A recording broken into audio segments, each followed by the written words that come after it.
해서 역사를 보면서 이제 종합적인 이해력을 불어넣어주고 분석력과 이제 판단력을 함양시켜야 되는 거죠.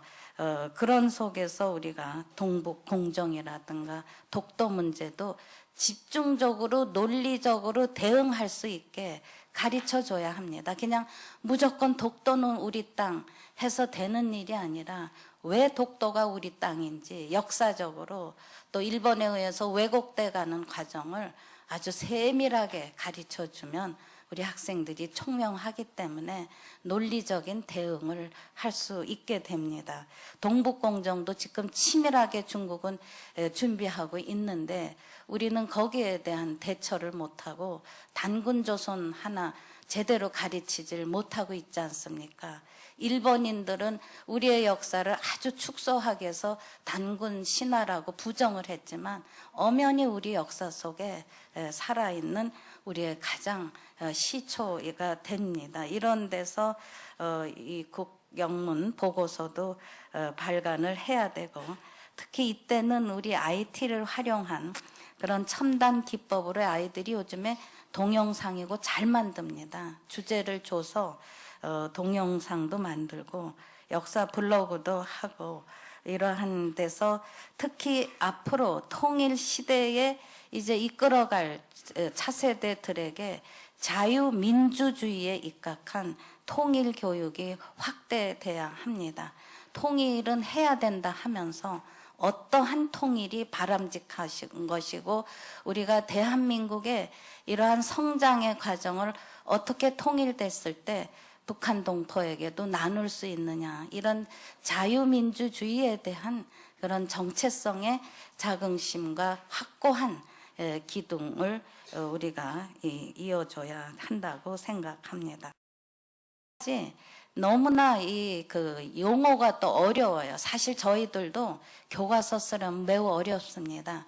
제가 20여 년 전에 국민학교죠. 그땐 초등학교 국사교과서 쓸 때 대학생들 거 쓰는 것보다 훨씬 어렵습니다. 그들의 언어로 이해하기 쉽게 다가가야 되기 때문에 어려운데 지금도 편수 영어가 국사편찬위원회에서 만들어 놓은 편수 영어가 있어요.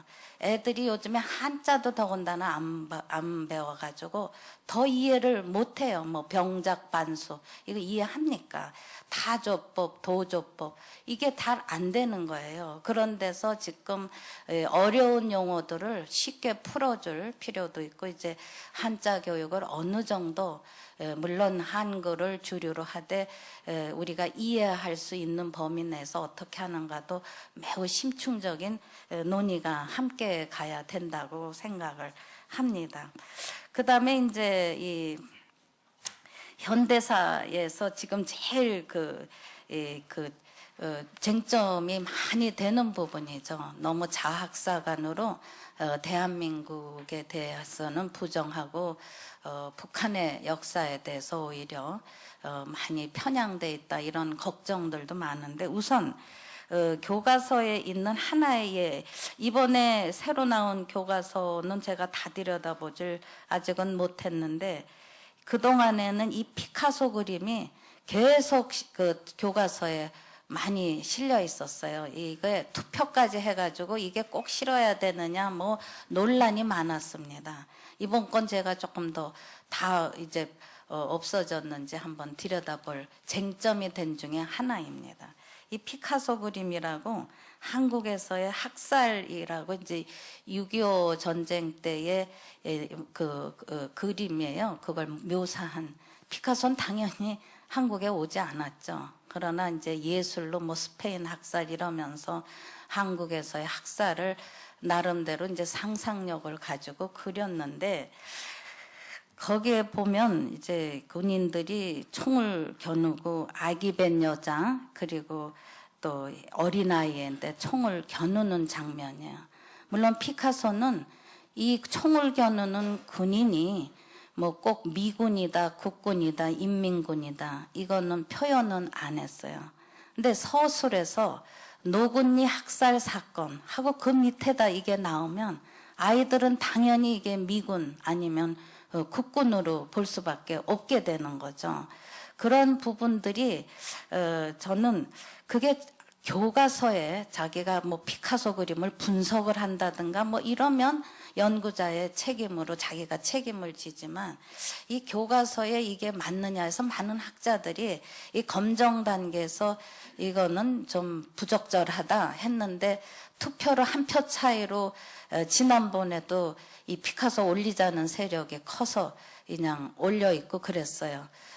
그런데 저는 6.25의 참상, 다시는 이 전쟁이라는 건 있으면 안 되고 왜 북쪽에서 그렇게 많은 피난민들이 목숨을 걸고 남쪽으로 내려왔는지 그 이유를 설명해 줘야 될 거 아니겠습니까?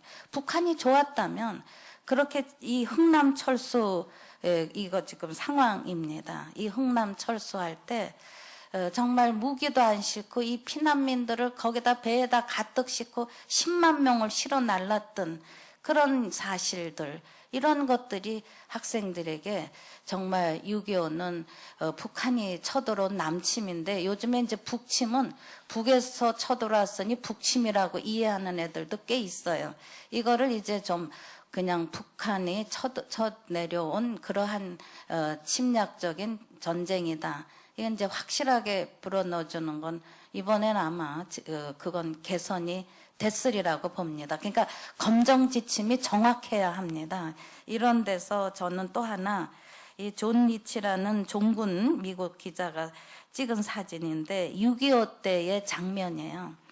어머니가 자세히 들여다보면 이 사진이 이렇게 큰 사진인데 은반지 낀 손가락이에요. 그래서 이제 남편은 전쟁터에 나가고 그 끼워준 은가락지 끼고 그냥 쌀한가마니 얻어서 술에 싣고 그 어린 딸은 심란한 표정으로 어린 동생 끌어안고 그래도 맏아들이라고 아들은 어머니를 밀어서 어머니도 힘차게 밀고 나가고 아들은 어머니를 밀고 이렇게 힘차게 달려나갔던 우리 어머니, 할머니, 할아버지, 아버지, 누나, 오빠들의 모습들이 바로 이러한 전쟁의 폐허도 딛고 오늘날의 한강을 기적을 이룬 대한민국의 성취의 역사라는 거, 이런 그 힘이라는 거, 결국 애국심이고 열정이고 책임의식이고 이런 부분들을 우리가 학생들에게 교육을 통해서 일깨워줘야 된다고 생각을 합니다.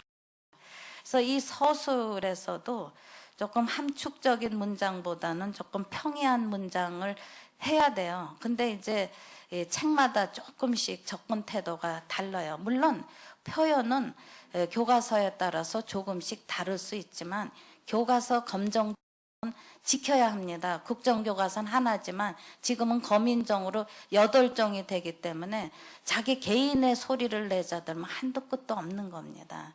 옛날에 이제 삼국유사나 삼국사기도 물론 시기도 다르고 쓴 사관도 다르지만 다른데 거기서 그런 표현의 다양성은 있습니다. 예를 들면 신라 27대 선덕여왕의 아버지가 26대 진평왕인데 무척 체구가 장대한 큰 임금으로 알려져 있어요. 삼국사기에는 진평왕의 체구는 매우 기골이 장대했다 쓰면 삼국유사의 표현은 진평왕이 크다는 표현을 진평왕이 계단을 내려올 때 계단이 뻐개졌다.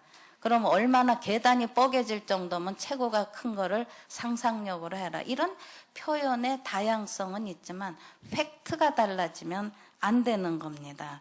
그리고 조금 이해하기 쉽게 풀어서 다가가야 되고 한자어, 이게 아까 말씀드린 것이고 이 자료와 이제 사료를 선별할 수 있어야 되는데 이 사료에 대한 진위, 진짜와 가짜의 문제도 학계에서 아직도 많은 논쟁으로 남아있는 부분도 매우 많습니다.